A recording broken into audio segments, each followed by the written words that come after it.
अस्सलाम वालेकुम। अक्सर ये देखा जाता है कि चूज़ों की आंखें ख़राब होना शुरू हो जाती हैं। उन्हें फ़िल-फो ठीक करना अपने चिकन्स की सेहत को बरकरार रखने के लिए बहुत ज़रूरी होता है। आपके पास डेक्सोफ्लाक्स मौजूद हो या फिर आपके पास मेगामाक्स मौजूद हो, इनमें से कोई भी चीज़ आप घरेलू पैमाने पे अपने पास लाज़मी रखा करें। टोबरा डी के आपके पास ड्रॉप्स हों या फिर आपके पास पॉलीफैक्स मौजूद हो, ये सारे के सारे आई ड्रॉप्स आपके चिकन्स को किसी भी हंगामी सूरत हाल में आइज़ के इन्फेक्शन से बचाने के लिए अहम किरदार अदा करते हैं। मुख्तलिफ वजूहात होती हैं कि हमारे चिक्स की आंखें किस वजह से ख़राब होना शुरू होती हैं। वजह कोई भी हो, उसको फौरी तौर पे ढूंढ के उसके मुताबिक प्रॉपर तरीके से अपने चिक्स का इलाज करना और उन्हें देरीना मसाइल से बचाना, ये हमारा अहम किस्म का फरीज़ा होता है। मुख्तलिफ बीमारियों से लेकर हमारी मैनेजमेंट तक और माहौल से लेकर उस आबो हवा तक जिसमें हमने अपने चिक्स को रखा हुआ है, ढेर सारे अनासर असरअंदाज हो रहे होते हैं हमारे चिकन्स की आइज़ की हेल्थ के ऊपर। आंखों का ख़राब होना, धूल, गंद, कचरा, रेत, मट्टी, बहुत सी बीमारियां, कोराइज़ा, एवियन एन्सेफेलोमाइलिटिस और इसके अलावा मुख्तलिफ अनासर पे होता है। ढेर सारे एजेंट्स होते हैं इसके पीछे। हमने जब भी इसे ठीक करना है तो हमने आगाज़ में अपने पास कोई ना कोई ऐसा आई ड्रॉप रखना है कि जिसको हम रोज़ाना की बुनियाद पे कम अज़ कम 2 से 3 मरतबा उसकी आइज़ में इसके कतरे डाल सकें। घरेलू पैमाने पे इन ड्रॉप्स का इस्तेमाल करना, अगर आपको ये भी दस्तयाब ना हो तो आपके पास पॉलीफैक्स या फिर अर्के गुलाब लाजमी तौर पे होना चाहिए, सादा पानी के साथ, कि जिसमें आप अगर थोड़ी सी तादाद में नमक शामिल कर लें। मिसाल है, अगर आपके पास 1 कप पानी है, उसमें आप आधा चम्मच नमक का शामिल करके इसके साथ उनकी आइज़ को सबसे पहले धोते हैं, साफ़ करने की कोशिश करते हैं, काटन का इस्तेमाल करते हैं, तो ये आप आगाज़ में एक बेहतरीन स्टेप पे चल रहे होते हैं।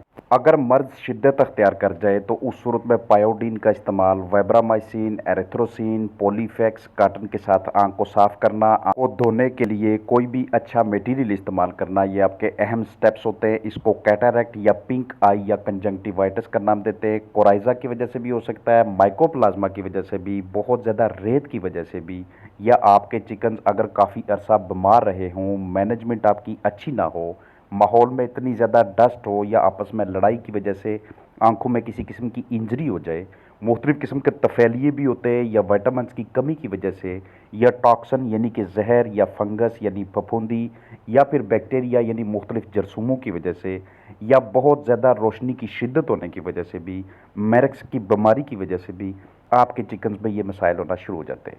अगर आपके पास टिंचर ऑफ आयोडीन मौजूद हो या फिर आपके पास इंजेक्शन फॉर्म में ऑक्सी टेट्रासाइक्लिन मौजूद हो, तो इसको भी आप उनके इलाज के लिए बाकायदा तरीके से यूज़ कर सकते हैं। एक्चुअली हम इन एंटीबायोटिक्स का इस्तेमाल इसलिए कर रहे होते हैं कि एक मरतबा जिस भी वजह से आपके चिकन्स की आइज़ ख़राब होना शुरू हुई थी, अब हमने उनकी बेसिक ट्रीटमेंट तो कर ली है, हमने उनकी वो रतूबत बाहर निकाल ली है, या जो प्लग बना हुआ था उसे बाहर निकाल लिया है, तो इस मर्ज़ की शिद्दत को रोकने के लिए हम एंटीबायोटिक्स का यूज़ कर रहे हैं। और अगर फाइट की वजह से किसी किस्म की कोई इंजरी हो जाती है तो किसी किस्म का आई ऑइंटमेंट इस्तेमाल करने से पहले उस जगह को पायोडीन के साथ हल्का सा वॉश करना, ये भी एक ज़बरदस्त किस्म की तरतीब होती है। आप अपने ऐसे चिकन्स के अंदर लहसुन का लाजमी तौर पे यूज़ करवाया करें, यानी कि 1 लीटर पानी के अंदर आप 1 तुरी लहसुन का रस निकाल के ये उन्हें लाजमी तौर पे दिया करें। ये भी उनकी रिकवरी में, आइज़ के इन्फेक्शन को फास्टली ख़त्म करने में अहम किरदार अदा करती है। जहाँ पे भी आपने चिकन्स रखे हुए हैं, अतराफ़ में कोई ना कोई ऐसा सिस्टम लाजमी तौर पे लगाया करें, चाहे वो शापर की सूरत में हो, वो कपड़ा हो, वो पर्दा हो, या कोई भी और चीज़ हो, चाहे जाली आप छोटी सी खरीद लेते हैं सस्ती सी, उसको आप ऊपर की जानब एहतियाती तौर पे रख लें कि किसी भी किस्म की हंगामी सूरत हाल में हमने इसको इस्तेमाल करना है। इसके अलावा जहाँ पे आपके चिकन्स रात को बसेरा करते हैं, जहाँ पे उन्होंने रात को रहना होता है, वो जगह जितनी ज़्यादा गदली होती है, या जब आप उन्हें खुराक तकसीम करते हैं, खुराक तकसीम होते वक्त अगर तो आपने ऐसा एक शेड्यूल रखा हुआ है कि बाकायदा तरीके से उनके अंदर भूख डेवलप करते हैं, आप हंगर डेवलप करते हैं, तो उस वक्त आपके चिकन्स क्या करते हैं कि जैसे ही आप एक बर्तन में खुराक डालते हैं वो उस तरफ रश करते हैं। तो उनके भागने की वजह से, अगर नीचे का एनवायरनमेंट बहुत ज़्यादा ड्राई हुआ, नीचे जो भी बेडिंग थी, तो बहुत ज़्यादा खुश्की की वजह से, नमी के काफ़ी ज़्यादा कम होने की वजह से भी आपके चिकन्स में आंखों के मसाइल आना शुरू हो जाते हैं। वो वाली हवा जिसके अंदर आप कंफर्टेबल नहीं हैं, आप पुरसुकून महसूस नहीं कर रहे, वो आपके चिकन्स के लिए भी किसी सूरत में कंफर्टेबल नहीं होती।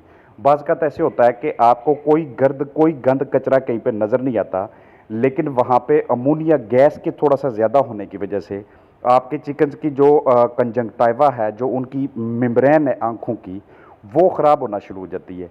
और वहीं से ये सारे का सारा सिलसिला आपके चिकन्स की आइज़ की स्वेलिंग की सूरत अख्तियार कर जाता है। उसमें आपको रेडनेस यानी कि सुर्खी नज़र आना शुरू होती है और आस्ता आस्ता देखते देखते बाकी के चिकन्स में भी आंखों के मसाइल पैदा होना शुरू हो जाते हैं।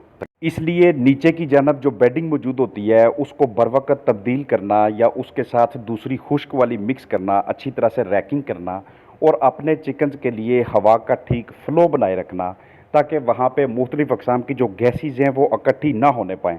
ज़रूरी नहीं कि अमोनिया गैस की वजह से ही उनकी आँख ख़राब होगी, कोई और दूसरी गैस भी जो वहाँ पे बहुत ज़्यादा मिकदार में प्रोड्यूस हो रही है, वेंटिलेशन की अच्छे ना होने की वजह से भी आपके चिकन्स की आइज़ में प्रॉब्लम होना शुरू हो जाती है। तो प्रॉब्लम किसी भी वजह से हो सकती है। हमारे अख्तियार में क्या चीज़ होती है कि हम फौरी तौर पे उसको आइडेंटिफ़ाई करें। आइडेंटिफ़ाई करने के लिए क्या ज़रूरी होता है कि आप अपने चिकन्स का मुआयना बार-बार करें। आप बार-बार उन्हें विज़िट करें। कभी भी ये रिस्क ना लें कि मैं सुबह देखा था, अब उन्हें मैं शाम को जाके देखूँगा। क्योंकि जो मर्ज़ आप पहले स्टेप पे पकड़ के ट्रीट करना शुरू कर देते हैं, वो अपनी दूसरी और तीसरी स्टेज के ऊपर जाके आपको उस तरह से रिकवरी नहीं देता, जैसे उसने पहले स्टेप के ऊपर देनी थी। क्योंकि जैसे ही कोई मर्ज़, कोई किसी किस्म का बैक्टीरिया या वायरस आपके चिकन के ऊपर अटैक करता है, वहाँ पे आगाज़ में उसकी इम्यूनिटी इतनी डाउन नहीं होती। तो जिस स्टेज पे उसकी इम्यूनिटी अभी हाई लेवल पे है, उसी स्टेज पे आप भी साथ उसकी हेल्प करना शुरू कर देते हैं। तो ये चिकन की इम्यूनिटी प्लस आपकी हेल्प प्लस आप वहाँ के एनवायरनमेंट को, वहाँ के माहौल को ठीक करने की कोशिश कर रहे हैं। तो इससे आप उन्हें जल्द से जल्द रिकवर करवाने में कामयाब हो जाते हैं। सम टाइम इस तरह से होता है कि अगर हम थोड़ा लेट हो जाते हैं तो उस सूरत में आंखों के अंदर की जानब एक छोटा सा प्लग बनता है। अगर आपके चिकन थोड़े बड़े हों तो उस सूरत में वो प्लग थोड़ा बड़ा होता है। जिस हिसाब से उसकी एज होती है, जितना जिस्मानी वज़न होता है, उसी साइज़ का प्लग बनता है। वो येलो से कलर का होता है। उसको आपने बड़े माहिराना अंदाज में बाहर निकालना होता है, जैसे मैंने आगाज़ में दरमियान में चल के आपको वीडियो की एक क्लिप में वाज़ेह तरीके से दिखाया था और समझाया था। होता क्या कि जैसे ही ये प्लग बाहर निकलता है, उस आई का, उस आँख का रिकवरी का अमल उसी वक़्त शुरू हो जाता है। अगर ये प्लग जितनी ज़्यादा देर उस चूज़े की, उस चिकन की आई में गुजारता जाता है, उतना वहाँ पे इन्फेक्शन ज़्यादा पैदा करता जाता है। तो सिर्फ़ अर्के गुलाब का इस्तेमाल करने से या मुख्तलिफ़ ड्रॉप्स का इस्तेमाल करने से ही आप उन्हें फ़ौरी तौर पे रिकवरी नहीं दिलाते। आपने साथ-साथ मैनेजमेंट को और माहौल को भी उनके लिए मौजू बनाना होता है। वहाँ पे कोई प्लग बनता है, उसको भी निकालना होता है और साथ-साथ आपने उसकी न्यूट्रिशन के ऊपर और उसके पूरे बिहेवियर के ऊपर ख़ास नज़र रखनी होती है। तो ऐसा जब भी कोई मसला आपको आए, वहाँ के लिटर मटीरियल पे सबसे पहले जाके नज़र दौड़ाया करें कि उसने ख़राबी तो नहीं पैदा करना शुरू कर दी, क्योंकि ये सबसे कॉमन काज़ होती है, सबसे बड़ी वजह होती है आपके चिकन्स की आइज़ को ख़राब करने के हवाले से। तो पूरी उम्मीद है कि ये वीडियो अगर आपको आपके चिकन्स के या पिछले फ्लाक में इसी तरह का कोई मसला दरपेश था कि उनकी आइज़ ख़राब होना शुरू हो गई थी और आप उन्हें ट्रीट नहीं कर सके, तो उस सिलसिले में आपको इस वीडियो से भरपूर रहनुमाई मिलेगी। अपना ख्याल रखिएगा। अस्सलामु अलैकुम वरहमतुल्लाहि वबरकातुहू।